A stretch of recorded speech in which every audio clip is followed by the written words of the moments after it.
Hello everybody, my name is Cody Parade, bringing us yet another video. In today's video, well, I'm gonna actually, as just an idea, with Saturdays coming out videos for D&D that will be related to tier lists at the current moment, I kind of thought as a Sunday video, I would actually go over the class that the previous day had just gone over. So this video is going to be actually recorded on Saturday a little bit before the tier list goes out. So I won't be able to know what everybody is raging at me about why I think that, this class should have been in different places. Like that subclass should have been higher because of X, Y, or Z. I'm not going to be able to see that if anybody even comments down below stuff, but that is how these formats are going to be. Is that today will be Sunday. It is being recorded on Saturday, but this will be recorded for the Artificer on Sunday about the overall class, and Saturdays will actually be the tier list about just the subclass, which it would probably make more sense to be in reversed order, but I'm not going to do them in reversed order because I already have that video scheduled. It already is going to be out by the time, like it's only a little bit of time before that video is uploaded. So by the time I'm finished recording this and finished uploading, I don't know if there would actually be time to have switched them. Like, yes, I can switch the other one, but I'm not gonna. Okay, look, I'm doing things dumb. Alright, that's what I am. I'm dumb. So, that's how the things are going to be, is that Saturday will be the tier list, which hopefully I'll be able to get the occasional guest on, and then Sundays will be the overall class look through. So I will be slowly leveling up the character from level 1 to level 20 to kind of showcase what you get at each level, to show kind of what the actual class is like, so that you guys have a bit of knowledge on the class itself and a bit of knowledge on the subclasses themselves. This I won't be showing anything to do with the subclasses. That is all in the tier videos.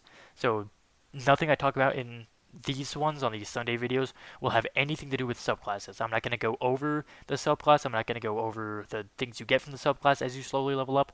This is purely the class as a whole. Also, hopefully, if I get any guests for the other videos, for the other tier list, like if I get somebody to partner up with me on Barbarian, if somebody partners up with me on the Bard, I'll also hopefully have them also partner up with me for this video, so that we can also go over, like the general overhaul of the whole class with them, as they have a bit of experience playing that class, so we can kind of talk about the class as a whole and our experiences with them and where their like specialties are from actual proper experience, because that's one of the best way to learn how to play a class is actually just playing the class.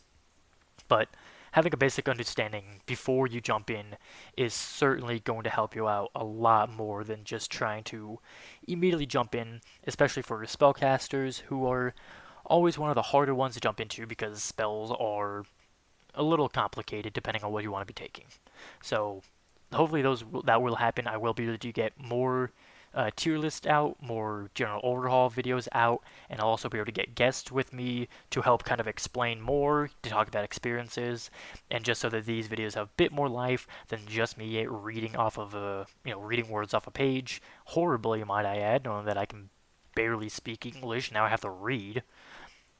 But hopefully, getting people to join in, so rather than having to read everything, they'll already know what I need to be saying, and they can just jump in and say, alrighty, yeah, level 3, this is what you get, this is your level 5 ability. Hopefully, somebody will be able to join me. If not multiple people, then Jamie, come on, you can join me, you're not doing anything right now, right? Come on, come on. Support her on Patreon, $5 a month. But yeah, so let's hop into the Artificer, who is already picked as a subclass because this is actually the same character, so he is still under Armorer from yesterday's creating him and uploading today, or yesterday, as it was Saturday. So at level 1, what you get is 1d8 per Artificer level. 1d8 dice is pretty good. It is standard for most classes, realistically, especially half-casters, as the Artificer is. Hit points at first level is 8, plus your Constitution modifier. So you're just getting 8 at first level, as it'll always give you the highest value of your die. So a d8 will give you an 8, a d12 would give you 12. And plus your con modifier. There is no con modifier at the current moment because I didn't roll abilities or race or anything like that. And then every time you level up in Artificer, not including multiclassing. Every time you level up as an Artificer, you can either roll a d8 if that's how you're playing it, or you can just add 5, being that that is kind of like the middle road type of thing, as most people will let you reroll 1s because that's not a lot of fun to just get 1 HP. So they kind of middle out at 5, plus your Constitution modifier per Artificer level. So you get a decent bit of HP, depending on how well your Constitution modifier is, rolling that you get a d8 or get 5 HP every time you level up. So it's pretty good. And what you get as an Artificer is light, medium, and shields, which is pretty good. For armor, you get light, medium, which means that you can be rocking, you can be running around wearing leather to add a bit more dex. If you have a little bit less dex but a little bit more strength, because that's what you want to play in the subclass, you can be running medium armor, and then you also get shields, which means that you can be fairly defensive, especially if you want to play certain subclasses, but those are just bonuses. You also get simple weapons, which is nice to be proficient in weapons, so you don't have to be purely spell dependent, even if you're not playing a spell. Even if you play a spell focused or in the alchemist subclass, you still have weapons that you can rely on instead of being pure spellcaster like the sorcerer um, or the wizard, who are basically always going to be spell focused. Your tools also are thieves, tinkerers, and one type of artisan tools of your choice. Getting thieves tools is really effective because you could pick locks with proficiency now, and then tinkerers tools. I mean, it makes sense to have Tinkerer's tools, as a lot of stuff are related with the Artificer, or stuff to do with the Tinkerer's tools that are not related to your subclass, so that's pretty good. And then you also get an Artisan tool, which a lot of different Artisan tools, and depending on your campaign, you might want to choose different ones, or depending on your background, you might want to choose different ones. And then your saving throws are Constitution and Intelligence, Intelligence being your main focus of the class. Constitution is a lot of the time what spellcasters will get as their second saving throw, so that they can maintain concentration on stuff, as that is what determines concentration checks, is a Constitution saving throw. And then your skills will be 2 from Arcana, History, Investigation, Medicine, Nature Perceptions, or Sleight of Hand. And then that's just explaining a little bit of extra things. So basically, at first level, you get to choose from these: Arcana, History, and Investigation, Medicine, and maybe Nature. I can't remember if both of them are, but I believe one of them is. They are, I believe it's these 3, and Nature are intelligence based. Medicine and Perception are wisdom based. Dex based is Sleight of Hand. So usually, know that you'll probably naturally always focus towards intelligence. You usually want to choose the intelligence based ones out of the two. Out of all of these, you'll usually want to choose intelligence based, just because you naturally will have a higher intelligence. Or you can just choose ones that are not intelligence based. That way, you can add proficiency to them, because your intelligence is already going to be like a +4, +5 after a while. So you don't really need the extra like +2 or +3 at the time, but getting an extra +2 or +3 in something that is not intelligence based isn't a bad idea, but focusing on your specialties is always smart. And then from here, all depending on whatever you're going to be doing, I believe that when you actually choose your subclass, it might actually just naturally give you, like if you chose the Alchemist subclass, I believe it naturally lets you be proficient in, you can't look at that until I'm level 3, but I believe it actually makes you just naturally proficient in Alchemist supplies, so you'd actually change this. But if it doesn't, then choosing Alchemist supplies if you want to be the Alchemist, if you want to do, the Mason one, you want to do the Smith stuff.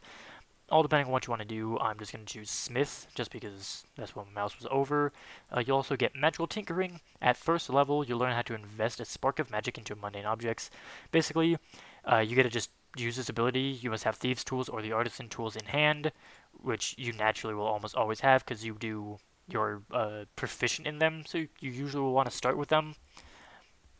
So you'll get those, and then any Artisan tool will do, or the Thieves tool, and then you just touch a tiny object, and then this object will gain 1 of 3 abilities. It can be shine a 5-foot dim light, or a 5-foot bright light with 5 foot of dim light afterwards. Whenever tapped by a creature, the object emits a recorded message that can be heard up to 10 feet away, and the message can't be longer than 6 seconds long. So you basically just get like a quick little message that you can put out that can potentially be a distraction, that can get a message to your team, that can give you, encouraging stuff later on. You also get the object continually emits your choice of an odor or nonverbal sound. So this can kind of just create like a bit of a distraction, helpful thing, maybe some ambiance to help spook somebody or gain advantage in an area. Or a static visual effect appears on one of the object surfaces. You just basically get like a little picture. You know, it could be an actual picture, it can be word, it can be anything of that.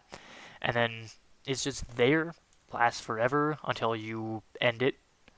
You can bestow magic on multiple objects. Touching one object each time you use this feature through a single object can only bear one property at a time. The max number of objects you can affect with this feature at one time is equal to your intelligence modifier. If you exceed the maximum, the oldest property ends immediately, and then the new one begins. So one object can have one. It cannot have multiple on them. You can have up to your intelligence. This is just like a neat little thing to add to you. You know, it'll help you out in some situations, and it's kind of a neat little thing you can have. You are a spellcaster, your focus will be intelligence based, so note that. You have your spellcasting ability, intelligence is your spellcasting ability, spell save DC is 8 plus proficiency plus intelligence, spell attack modifier is proficiency plus intelligence modifier, and you can do ritual casting. You can cast an Artificer spell. So if you get a spell from something else and it is not an Artificer spell, it will not be a ritual, and it has to have the ritual tag, and it has to be prepared, which is the same thing for like the majority of spellcasters. That's how it'll work. When you get to level 2, you get like kind of the main function of the class, and that is infusing items. At level 2, you get the ability to imbue mundane objects with certain magical effects. These are effectively prototypes of permanent items. So you get a limited amount. When you get this feature, pick 4 Artificer infusions to learn, choosing from Artificer infusions down here. You learn additional infusions of your choice when you reach certain levels in this class, as shown in the infusions known column of the Artificer table. When you gain a level in this class, you can replace one of the Artificer infusions you learned with a new one. Whenever you finish a long rest, you can touch a non-magical object and imbue it with one of your Artificer infusions, turning it into a magical item. An infusion works on only certain kind of objects, as specified in the infusion's description. If the item requires attunement, you can attune yourself to it in an instant you infuse the item. If you decide to attune to the item later, you must do so using the normal process, which is basically just taking a short rest to focus on the item. And then boom, you're attuned to it, and you get all of its special perks. Your infusion remains in an item indefinitely, but when you die, the infusion vanishes after a number of days have passed equal to your intelligence modifier, minimum of 1 day. The infusion also vanishes if you give up your knowledge of the infusion for another one. You can infuse more than one non-magical item at the end of a long rest. The maximum number of objects appears in the infused items column of the Artificer table. You must touch each of the objects, and each of your infusions can be in only one object at a time. Moreover, no object can bear more than one infusion at a time. If you try to exceed your maximum number of infusions, the oldest infusion immediately ends, and then the new infusion applies, and then blah blah blah. So, starting right off the bat, you'll get your 4, and they are level based, so you will get different things at different levels, like saying that you have to be a 14th level as a prerequisite, and the item it has to be put on is a suit of armor, and it does require attunement. That is what that part is saying. And then it'll say some other things which aren't super needed. So you just have a couple of numerous things. Enhanced for these ones is saying that basically your arcane focus is a +1, a +1 armor or shield, a +1 weapon, just like an unseen servant. Well, not an unseen servant, is an actual fully seeable servant. It is a homunculus, if you know what that is. It's basically like an amalgamation of creature that allows you to do basic servant tasks through it. Mind Sharpener, reading through them all, they all do different things that can fix in certain areas. Or you can replicate magical item, which means that any level 2 magical item, you can just make a level 2 magical item. So there is lots and lots and lots of different things. So enhanced defense is a +1 bonus to AC while wearing the armor or shield that it is infused to. The armor has 6 charges that'll allow you to 6 and 1 charge to the bonus equal of your intelligence modifier. Homonculus Servant is a Homonculus Servant that you get to choose, and just a couple of different things that you'll be choosing as you level up slowly.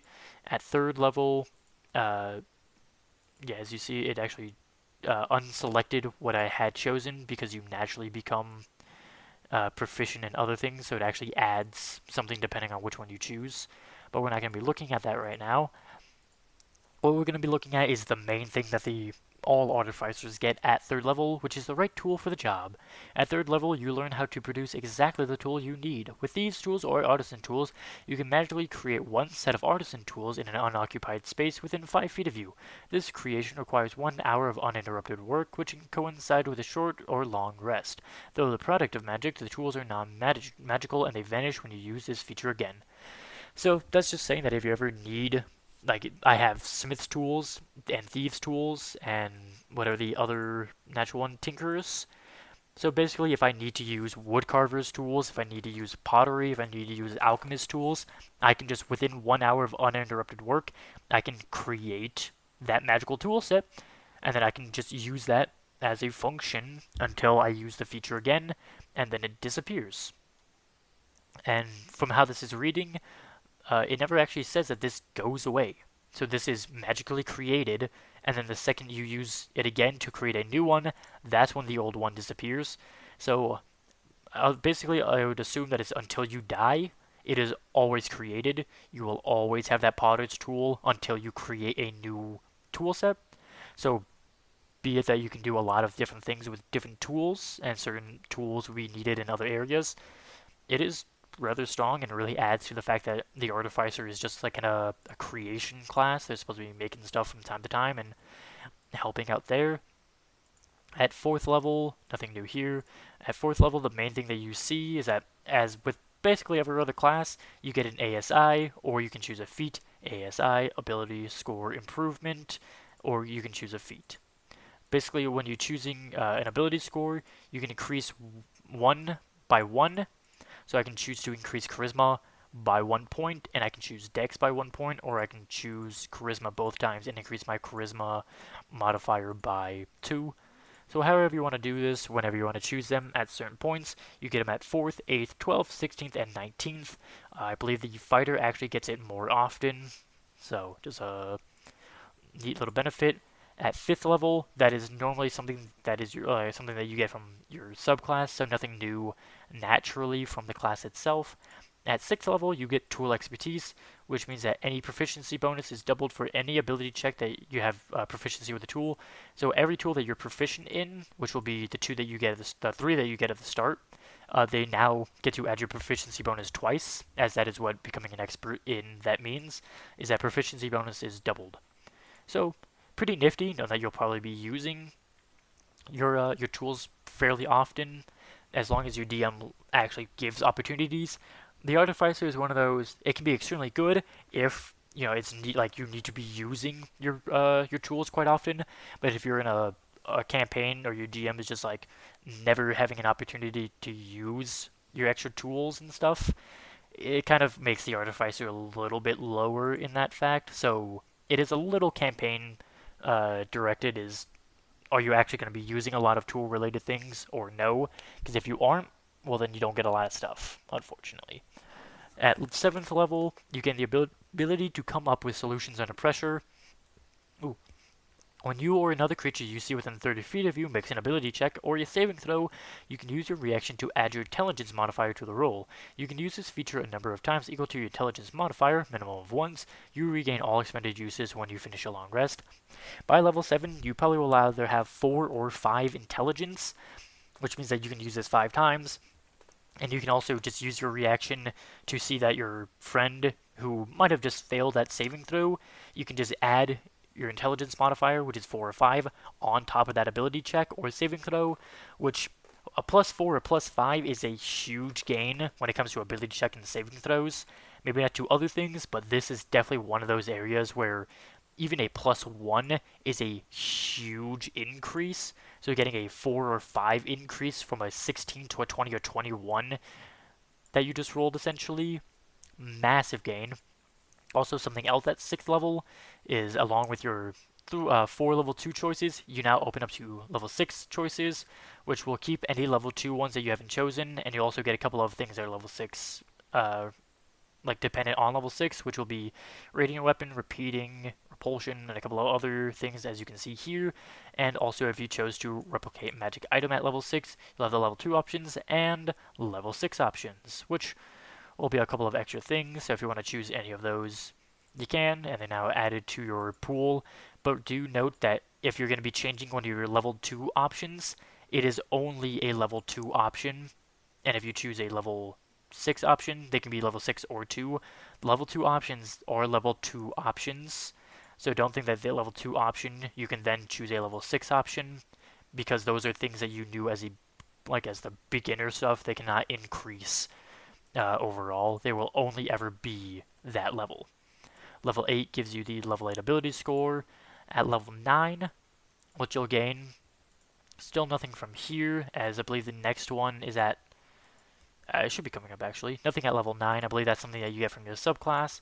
At level 10, you gain your level 10 choices from here. So once again, a couple of new things here, and a few more magical items that can be replicated, which you just scroll all the way down past level 2, past level 6, and you can see level 10 related things. So you get level 4 level 2s, 2 level 6s, 2 level 10s at the moment. And then you also gain Magic Item Adept. When you reach 10th level, you achieve a profound understanding of how to use and make magic items. You can attune up to 4 magic items at once, which is one more than natural. If you craft a magic item with a rarity of common or uncommon, it takes you a quarter of the normal time, and it costs you half as much as usual gold. So, being that if you have the downtime and your DM allows you, you can be crafting magical items, not relating to stuff of your infusions, not these. These are actually just straight up making magical items, which your tools can let you do, or you can just do naturally with the resources that you have. This makes it to where it goes by a lot faster and costs you a lot less, which makes it a lot easier, as long as they're common or uncommon, which at this point you really probably don't need to be going after the making legendary items, as a lot of times you can't make legendary items. So getting to make, you can make your team +1 weapons, you can make your team +2 items, make your team other uncommon related things really strong. And also being able to attune a 4th magic item, very powerful, especially because you might have been creating a couple of things that require attunement. Well, now you can attune to an extra item, so overall really effective. At level 11, you get Spell Storing Item. At 11th level, you learn how to store a spell in an object. Whenever you finish a long rest, you can touch one simple or martial weapon or one item that you can use as a spellcasting focus, and you store a spell in it, choosing a 1st or 2nd level spell from the Artificer spell list that requires 1 action to cast. You needn't have it prepared. While holding the object, a creature can take an action to produce the spell's effect from it using your spellcasting ability modifier. If the spell requires concentration, the creature must concentrate. The spell stays in the object until it has been used a number of times equal to twice your intelligence modifier, or until you use this feature again to store a spell in an object. So you can basically just be putting a couple of useful 1st and 2nd level spells. If you're going into combat versus a specific enemy, you might want to store a spell that'll be good against that enemy, and then give it to your fighter or barbarian who can't naturally use spells. Well, now they can real quick bust out a spell as an action, and they get a little bit of extra bonus here and there. And this also can be used multiple times if you need to, having a nice little pin on your not so smart barbarian or your not so charismatic character. You can put something that'll allow them, they can cast friends on the enemy just by tapping it, and boom, the spell effect is cast. So it's really helpful, and you can choose and manipulate what you want at a time, depending on what is actually needed at the day, and it can be used multiple times, which is really strong. Number of times equal to twice your intelligence modifier, which at this point is probably 5, so you can use that spell 10 times.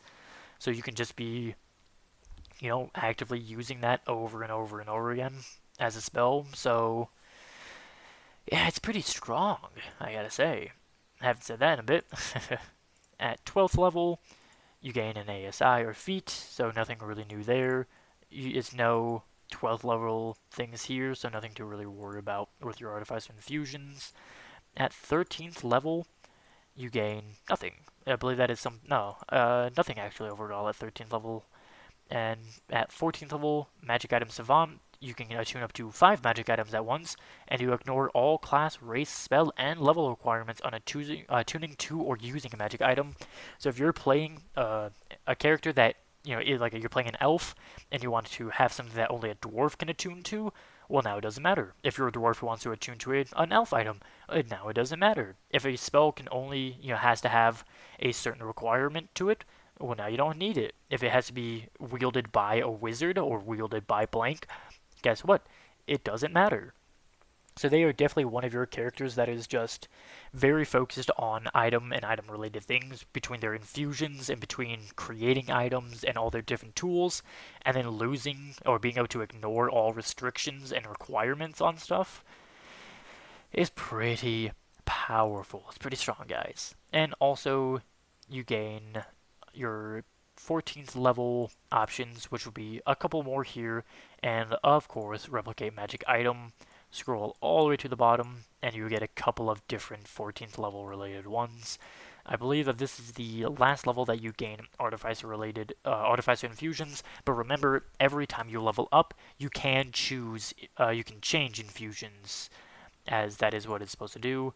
So you get all the different things. So if you actually want to look at everything before you choose it, this is all the details for everything on the one page in alphabetical order. So you can look at everything before you choose it just by looking at that. At 15th level, nothing really gained as the class itself. I believe that's something you gain as the subclass. At 16th level, another ASI. At 17th level, you'll gain nothing. I believe it might be something gained. I don't think it's something gained by your subclass, but it may be. But at 18th level, you get Magical Item Master, which allows you to attune up to 6 items at once. That's pretty powerful. 19th level. Oh, actually, you have 15 here, so you do gain something at 18th level, which is of course a little bit more here, and of course replicate magical item. Actually, no, nothing new. There is no 18th level magical items, but it is just another set of options when you become level 18. So a lot of extra stuff that you gain from the higher levels, which usually, as I've said, you probably get to for most campaigns. If you're starting at lower levels, if you're starting at like 6 and this is like a long going campaign, you might reach level 20, but depending on how you're playing and how often you play, and if you're doing EXP versus milestone, that'll also determine how much you level up. But usually when you start at like level 1, 2, 3, you probably are going to get to like 13 to 16 range. You probably won't be able to see the capstone for the subclass, and you probably won't be able to see the level 19's ASI, and the capstone for the actual class itself, which at 20th level, you develop a mystical connection to your magic items, which you can draw on for protection. You gain a +1 to all saving throws per magic item you are currently attuned to, which remember, you can tune up to 6. So if you are attuned to 6 items, you get a +6 to all saving throws, not just ones that you're proficient in. All saving throws get a +6. So if you don't have a +1 to strength or a +1 to dex or charisma or anything like that, and you're not naturally proficient in them or chose to be proficient from the resilient feat, those are now getting a +6. Or at minimum, you'll probably at this point be attuned to like 2 or 3 items, especially because you could have been creating stuff that you become attuned to. You're getting a +2 or +3, up to a +6 potentially if you're attuned to that many. That is a huge extra bonus as saving throws. Anytime that you can get any type of bonus to them, even minimal things as a +1, it is a massive bonus. So phenomenal thing. And if you're reduced to 0 hit points but not killed outright, meaning that you don't get dropped to your hit points negative, meaning that you don't get dropped to -103 or killed by negative energy or the disintegrate spell that would just instantly kill you if you drop to 0, that is what would kill you outright. As long as that doesn't happen, you can use your reaction to end one of your Artificer infusions, causing you to drop to 1 HP instead of 0. So you can just basically, as long as you have a reaction still, you have 16 choices that you can choose from to just end. Which means that if you just have a Homonculus Servant who's all the way back home doing a task, you die, but don't outright die, you just get knocked unconscious, you just end the Homonculus Servant and you're back to 1 HP. which is similar, kind of like a stronger function of Resilient Berserker, the Resilient Rage, which is while raging, if you're supposed to be knocked out and not killed outright, while raging, you can just come back to 1 HP as long as you pass the DC. This one doesn't have a DC. This just needs a reaction, but this is also a 20th level ability, so odds of you reaching this in a normal campaign, probably not likely, but in all, an extremely powerful capstone ability in the fact that very rarely do you get something that gives you bonuses to saving throws, and especially because you're going to be attuned to a lot of things, and you can be attuned to a lot of things rather than 3, you can be attuned up to 6. You can potentially have a +6 on that Constitution saving throw to maintain Constitution, which means that when you roll this D20, you get the D20 out. It's okay, well, it's a natural 1. Imagine it wasn't a natural 1 though, and you rolled like a 7. You'll add proficiency, which is +6. Your con modifier, which at this point is +3, we'll say, so that's a +9, plus another 6 from being attuned to 6 magical items. That is a +15 on a Constitution saving throw. That 7 you rolled plus 15 is a 22. Yeah, more likely than not, you're probably just saved as you're adding 15 to anything. So realistically, as long as you're like rolling, 5 and up, you're not rolling like natural 1s and stuff, you're basically guaranteed to make that saving throw. And even if you don't have proficiency in it, that's 6 plus, even if it's just a +6, not adding anything else because you don't have a dex modifier or you don't have a strength or charisma modifier or anything like that, you're still gaining +6 on top of that, which means you roll that d20, and instead of just going, oh, well, it's a 16 because I rolled a 16, is a 16 plus 6, just because you're where you have attuned magical items. Guys, that's kind of powerful. As I've said several times now, spells will be 4 cantrips at the time, and you can have 10 prepared spells. There are 72 known, and it's going to be the exact same way to where you get to choose 4 cantrips from leveling up throughout time. You'll then get to choose a couple of miscellaneous of these throughout your leveling up. And it's just a lot of fun. I mean, you get Bigby's Hand. Like, looking at some of the ones, you get, like, the big things, you can have Greater Restoration, you can have Bigby's Hand, Animate Objects is extremely powerful, 4th level spells, some of the great things, Freedom of Movement, Liman's Secret Chest, if you would be rocking there, Mordekainen's Private Sanctum is pretty good, Resilient Sphere, Summon Construct is pretty powerful, Blink, Catnap can be great, depending on the campaign and the time, you might want Create Food and Water, you can have Dispel Magic, Fly, Flame Arrows, Haste, Intellect Fortress is nice depending on what you want to be doing. You can have Revivify. And no, some of these, depending on your subclass, some of these are just naturally prepared because that's what your subclass gives you. Like, I believe Alchemist lets you have at whatever, I think 9th or 13th level, you just have Revivify always prepared, and it does not count towards this. So at that level, it will not say 1 more here, and you have to start like choosing around like, oh, I can only choose 6 spells because at that level I have 4 prepared spells that the subclass gives you. Those do not count towards your prepared spells. Those are just things you always have prepared and always know. So it's one of those powerful little abilities that you get. 2nd level abilities, Aid is powerful. Blur can be pretty good. Continual Flame, Dark Vision if you don't naturally have Dark Vision. Enhance Ability can be great. Enlarge Reduce, Heat Metal, Invisibility, Lesser Restoration. A lot of different, like, really powerful miscellaneous things can be getting. 1st level spell, getting Cure Wounds if you want to be a bit of a healer if you're not in the Alchemist, which naturally gives you healing. Fairy Fire is great to have. Featherfall if you're not naturally already having that. Sanctuary can be pretty good. Tasha's Caustic Brew, kind of great when it's at lower levels. Gets a little bit worse when it gets to higher levels. And then, of course, I mean, cantrips or just, mix and match whatever you need, right?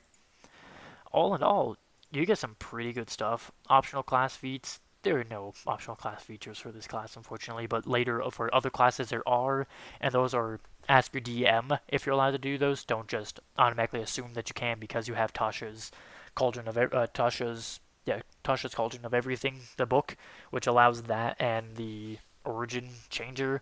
Make sure that those are okay with your DM. But if they are, very powerful things to be able to do. So I'll probably show some of those if the class actually has them. They basically will just change miscellaneous things that you get at certain levels. It might be dependent on this actually, is it? No.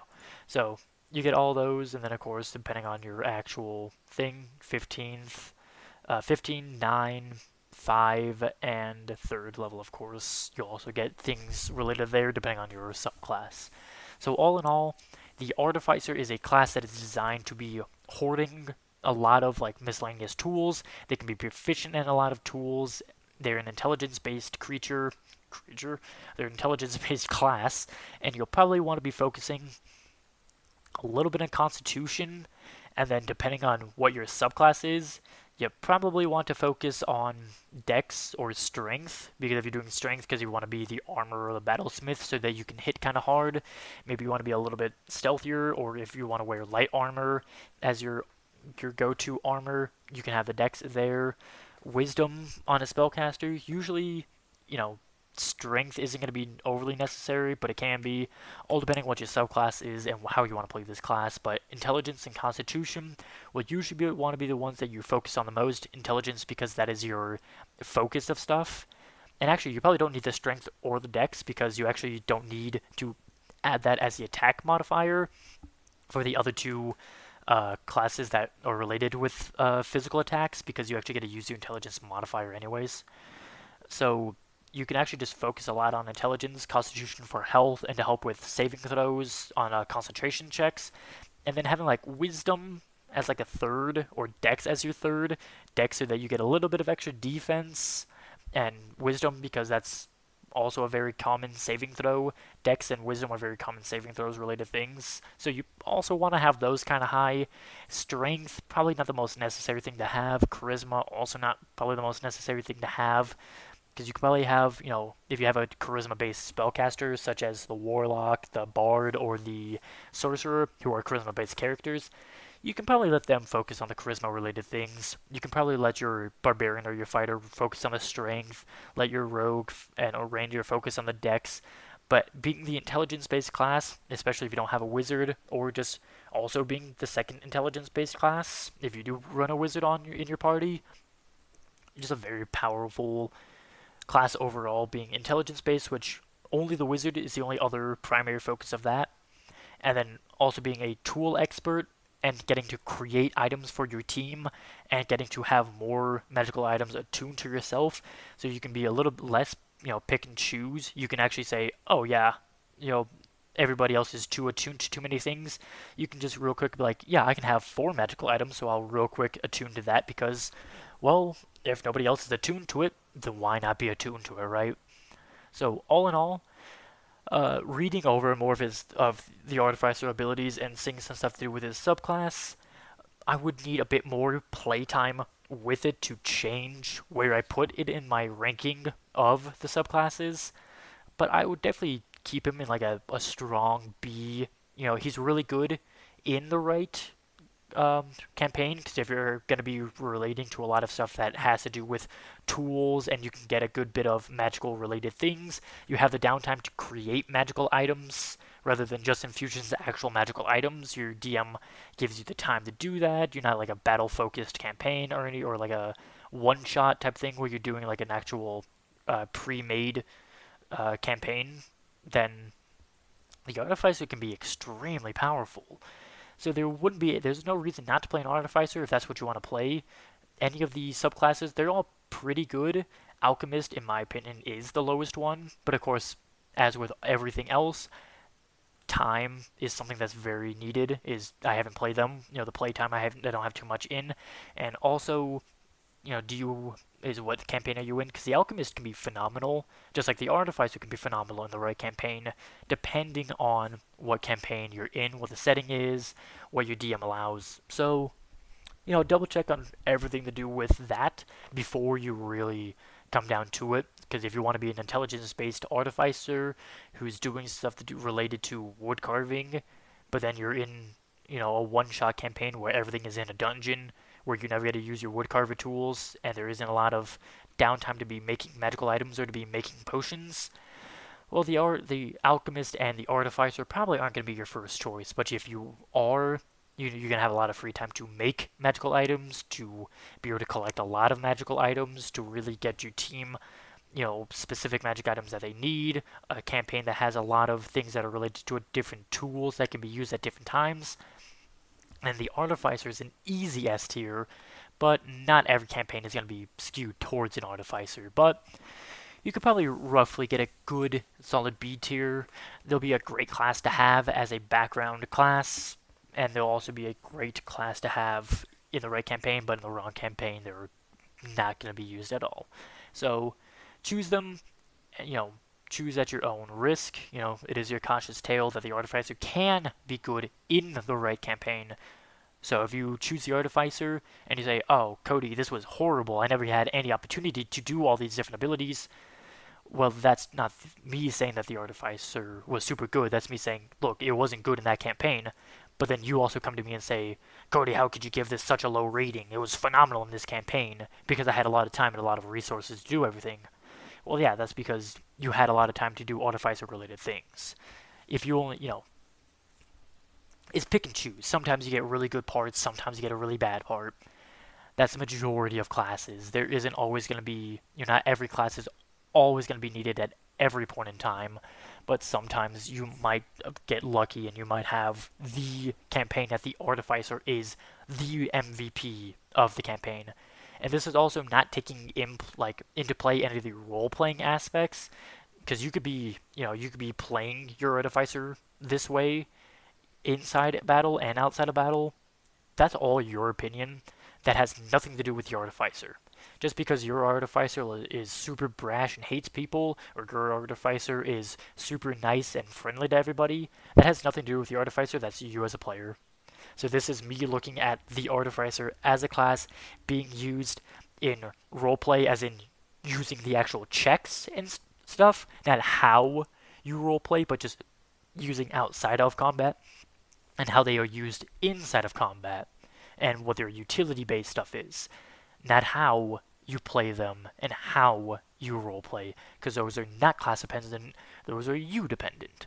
So, I'll maybe make a video on good ways of role-playing, good character designs, good backgrounds, or, proper ways to play a character, and good ways to interact with people from what I've seen in my 6-ish years of playing, and my little bit of time DMing from what I've seen from other players and how DMs treat other players and all this miscellaneous stuff from all my time playing. Yes, I'm kind of stretching this video out way longer than it should be, but I gotta get a lot out before I get a whole bunch of stuff bombarding me saying, Cody, I have to go, alright, well, that's because you did this. That had nothing to do with this. And then you go, you didn't warn me. And it's like, I shouldn't have to warn you. But guess what? I have. So don't yell at me. Don't shoot the messenger. So, but that does it for this video. If you guys did enjoy the video, then go ahead and hit the like button and comment down below what you guys did enjoy so I can continue doing it. If you guys didn't like the video, then go ahead and dislike it and comment down below what you guys didn't like about the video so I can improve upon it. If you guys want to know when I upload, the best way to know is by subscribing. But that does it for this video. Until next time, bye guys.